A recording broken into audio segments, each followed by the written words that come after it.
الرجیم بسم اللہ الرحمن الرحیم۔ عزیزان من، آج اکتوبر 1982 کی 8 تاریخ ہے۔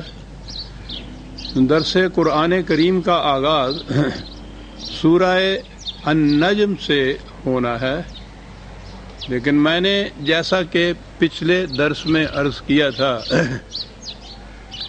اس سورت سے اور سورہ بنی اسرائیل کی پہلی آیات سے واقعہ معراج کے لیے سند لائی جاتی ہے، تو میں نے مناسب سمجھا تھا کہ تمہیداً اس واقعہ کا تعارف میں کرا دوں جو مروجہ ہمارے ہاں چلا آ رہا ہے۔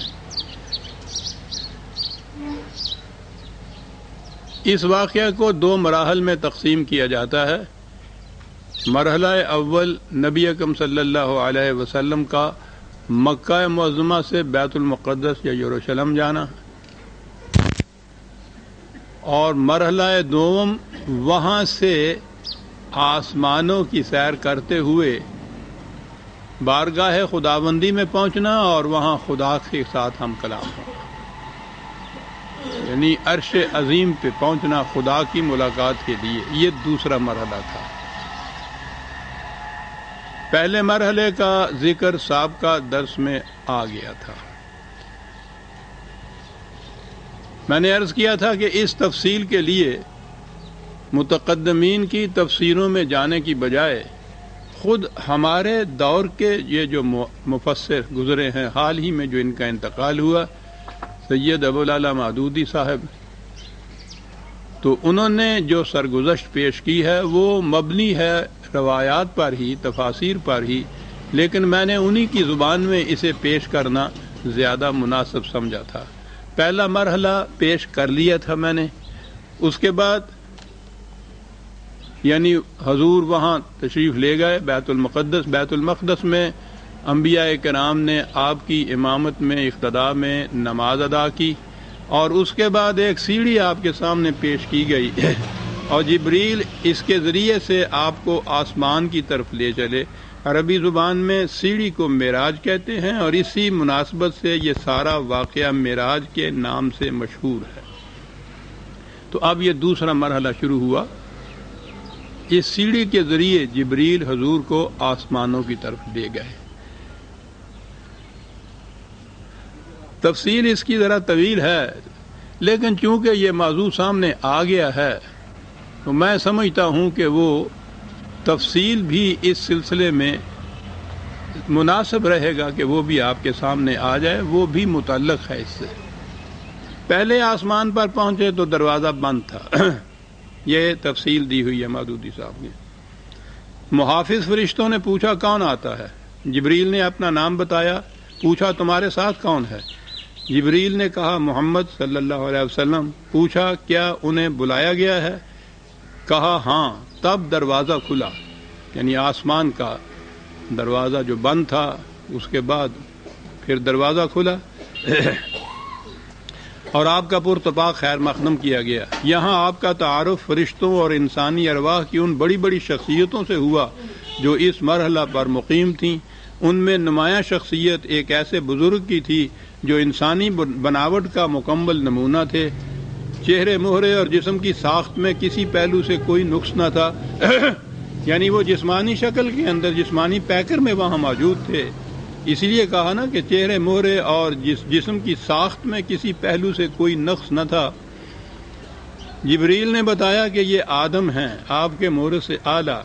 ان بزرگ کے دائیں بائیں بہت لوگ تھے، وہ دائیں جانب دیکھتے تو خوش ہوتے اور بائیں جانب دیکھتے تو روتے۔ پوچھا یہ کیا ماجرا ہے؟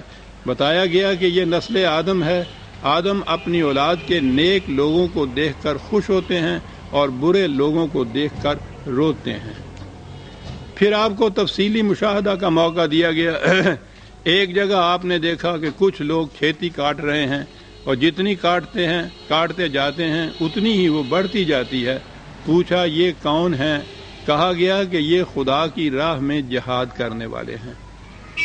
میں اتنا عرض کر دوں کہ یہ انہوں نے ریڈیو پہ تقریر کی تھی، پھر اس کے بعد اپنے ہاں اپنے پرچے میں جاری کیا تھا۔ وہ گویا ریڈیو پہ معراج کی یہ تفصیل بتائی گئی تھی۔ پھر دیکھا کہ کچھ لوگ ہیں جن کے سر پتھروں سے کچلے جا رہے ہیں۔ پوچھا یہ کون ہیں؟ کہا گیا کہ یہ وہ لوگ ہیں جن کی سرگرانی انہیں نماز کے لیے اٹھنے نہیں دیتی تھی۔ کچھ اور لوگ دیکھے جن کے کپڑوں میں آگے اور پیچھے پیوند لگے ہوئے تھے اور وہ جانوروں کی طرح گھاس چر رہے تھے۔ پوچھا یہ کون ہیں؟ کہا گیا یہ وہ ہیں جو اپنے مال میں سے زکوٰۃ خیرات کچھ نہیں دیتے۔ پھر ایک شخص کو دیکھا کہ لکڑیوں کا گٹھا جمع کر کے اٹھانے کی کوشش کرتا ہے، اور جب وہ نہیں اٹھتا تو اس میں کچھ اور لکڑیاں بڑھا لیتا ہے۔ پوچھا یہ کون احمق ہے؟ کہا گیا کہ یہ وہ شخص ہے جس پر امانتوں اور ذمہ داریوں کا اتنا بوجھ تھا کہ اٹھا نہ سکتا تھا، مگر یہ ان کو کم کرنے کے بجائے اور زیادہ ذمہ داریوں کا بار اپنے اوپر لادے چلا جاتا تھا۔ پھر دیکھا کہ کچھ لوگوں کی زبانیں اور ہونٹ کینچیوں سے کترے جا رہے ہیں۔ پوچھا یہ کون ہیں؟ کہا گیا کہ یہ غیر ذمہ دار مقرر ہیں جو بے تکلف زبان چلاتے اور فتنہ برپا کیا کرتے ہیں۔ ایک اور جگہ دیکھا کہ ایک پتھر میں ذرا سا شگاف ہوا اور اس میں سے ایک بڑا موٹا سا بیل نکل آیا۔ پھر وہ بیل اسی شگاف میں واپس جانے کی کوشش کرنے لگا مگر نہ جا سکا۔ پوچھا یہ کیا معاملہ ہے؟ کہا گیا کہ یہ اس شخص کی مثال ہے جو غیر ذمہ داری کے ساتھ ایک فتنہ انگیز بات کرتا ہے، پھر نادم ہو کر اس کی تلافی کرنا چاہتا ہے مگر نہیں کر سکتا۔ ایک اور مقام پر کچھ لوگ تھے جو اپنا گوشت کاٹ کاٹ کر کھا رہے تھے۔ پوچھا یہ کون ہیں؟ کہا گیا یہ دوسروں پر زبان تان دراز کرتے ہیں۔ انہی مراحل میں سے آپ گزرتے ہوئے آگے چلے گئے۔ اسی قسم کی اور مثالیں دی گئی ہیں ان مشاہدوں کی، اور اس کے بعد اس مرحلہ سے گزر کر آپ دوسرے آسمان پر پہنچے۔ یہاں کے اکابر میں دو نوجوان سب سے ممتاز تھے۔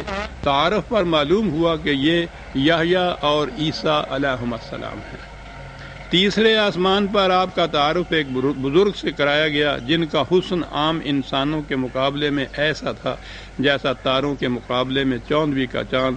معلوم ہوا یہ یوسف علیہ السلام ہیں۔ چوتھے آسمان پر حضرت ادریس، پانچویں پر حضرت ہارون، چھٹے پر حضرت موسیٰ آپ سے ملے۔ ساتویں آسمان پر پہنچے تو ایک عظیم الشان محل بیت المعمور دیکھا جہاں بے شمار فرشتے آتے اور جاتے تھے۔ اس کے پاس آپ کی ملاقات ایک ایسے بزرگ سے ہوئی، اس کے بعد یہ لفظ ہوگا، ایسے بزرگ سے ہوئی جو خود آپ سے بہت مشابہ تھے۔ تعارف پر معلوم ہوا کہ حضرت ابراہیم علیہ السلام ہیں۔ پھر آگے بات چلتی ہے۔ پھر مزید ارتقاء شروع ہوا یہاں تک کہ آپ سدرۃ المنتہا پر پہنچ گئے جو پیشگاہ رب العزت اور عالم خلق کے درمیان حد فاصل کی حیثیت رکھتا ہے۔ نیچے سے جانے والے یہاں رک جاتے ہیں اور اوپر سے حکام اور فرامین براہ راست یہاں آتے ہیں۔ اسی مقام کے قریب آپ کو جنت کا مشاہدہ کرایا گیا اور آپ نے دیکھا کہ اللہ نے اپنے صالح بندوں کے لیے وہ کچھ مہیا کر رکھا ہے جو نہ کسی آنکھ نے دیکھا، نہ کسی کان نے سنا، نہ کسی کی ذہن میں اس کا تصور تک خاص ہوگا۔ سدرۃ المنتہا پر جبریل ٹھہر گئے اور آپ تنہا آگے بڑھے۔ ایک بلند ہموار سطح پر پہنچے تو بارگاہ جلال ربی اپنے حضور کے سامنے تھی۔